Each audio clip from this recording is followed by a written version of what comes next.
ಸ್ನೇಹಿತರೆ, ಮಹಾಲಯ ಅಮಾವಾಸ್ಯೆ ಸೆಪ್ಟೆಂಬರ್ 21ರ ಭಾನುವಾರದಂದು ಆಚರಿಸಲಾಗುತ್ತದೆ.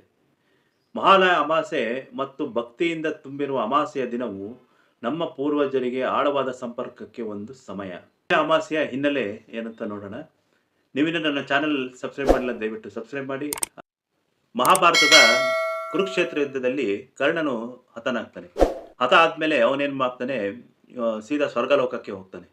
ಸ್ವರ್ಗದಲ್ಲಿ ಅವನ ಆತ್ಮ ಇರುವಾಗ, ಸ್ವರ್ಗದಲ್ಲಿ ಇದ್ದು ವಾಸವಿದ್ದರೂ ಅವನಿಗೆ ಒಂಥರ ಚಡಪಡಿಕೆ, ಒಂಥರ ಏನೋ ಒಂದು ಅಸಮಾಧಾನ ಇದ್ದಕ್ಕೆ ಅವನೇನು ಮಾಡ್ತಾನೆ, ಇದ್ರ ಬಗ್ಗೆ ಮೃತ್ಯು ದೇವತೆಯಾದ ಯಮನ ಹತ್ರ ಹೋಗಿ ಇದನ್ನು ಕೇಳ್ತಾನೆ. ಅದಕ್ಕೆ ಯಮ ಹೇಳ್ತಾನೆ, ನೀನು ಇಷ್ಟು ದಿನ ಏನೇ ಮಾಡಿದ್ರು ಇದು ಮಾಡಿದ್ರು ಪಿತ್ರಾದಿ ಕರ್ಮಗಳನ್ನು ಮಾಡಿಲ್ಲ, ನೀನು ಅವರಿಗೆ ಅನ್ನ ಸಂತರ್ಪಣೆನೂ ಮಾಡಿಲ್ಲ, ಅನ್ನದಾನನೂ ಮಾಡಿಲ್ಲ.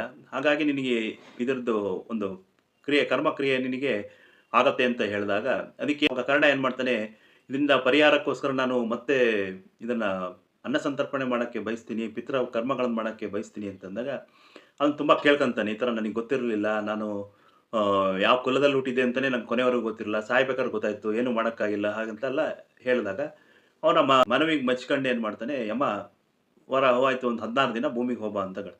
ಅದೇ ಈ 16 ದಿನ ಪಿತೃಪಕ್ಷ, ಅದಾದ 16ನೇ ಕೊನೆಯ ದಿನವೇ ಈ ಮಹಾಲಯ ಅಮಾವಾಸ್ಯೆ ಅಂತ ಇದರ ಹಿನ್ನೆಲೆ. ಮಹಾಲಯ ಅಮಾವಾಸ್ಯೆಯ ಮಹತ್ವ. ಮಹಾಲಯ ಅಮಾವಾಸ್ಯೆಯು ಮೃತ ಪೂರ್ವಜರ ಆಶೀರ್ವಾದವನ್ನು ಪಡೆಯಲು ಪವಿತ್ರವಾದ ದಿನವಾಗಿದ್ದು, ನೀರು ಮತ್ತು ಆಹಾರವನ್ನು ಅರ್ಪಿಸುವ ಮೂಲಕ ಅವರ ಆತ್ಮಗಳಿಗೆ ತೃಪ್ತಿಪಡಿಸುತ್ತದೆ. ಈ ಸಮಯದಲ್ಲಿ ಪೂರ್ವಜರ ಆತ್ಮಗಳು ಭೂಮಿಗೆ ಭೇಟಿ ನೀಡುತ್ತದೆ ಎಂದು ನಂಬಲಾಗಿದೆ. ಈ ದಿನವನ್ನು ಅತ್ಯಂತ ಶುಭವೆಂದು ಪರಿಗಣಿಸಲಾಗುತ್ತದೆ, ಏಕೆಂದರೆ ಇದು ತಿಥಿಯನ್ನು ಲೆಕ್ಕಿಸದೆ ಯಾವುದೇ ಮೃತ ವ್ಯಕ್ತಿಯ ಶ್ರಾದ್ದ ಆಚರಣೆಯನ್ನು ಮಾಡಲು ಅನುವು ಮಾಡಿಕೊಡುತ್ತದೆ. ಈ ದಿನದಂದು ಆಚರಣೆಗಳನ್ನು ಮಾಡುವುದರಿಂದ ಅವರ ಮಾರ್ಗದರ್ಶನ ಪಡೆಯಲು ಮತ್ತು ಶಾಂತಿಯುತ, ಆರೋಗ್ಯಕರ ಮತ್ತು ಸಮೃದ್ಧಿ ಜೀವನವನ್ನು ಖಚಿತಪಡಿಸಿಕೊಳ್ಳಲು ಸಹಾಯ ಮಾಡುತ್ತದೆ ಎಂದು ಭಾವಿಸಲಾಗಿದೆ. ದುರ್ಗೆಯ ಆಗಮನವಾಗುತ್ತದೆ.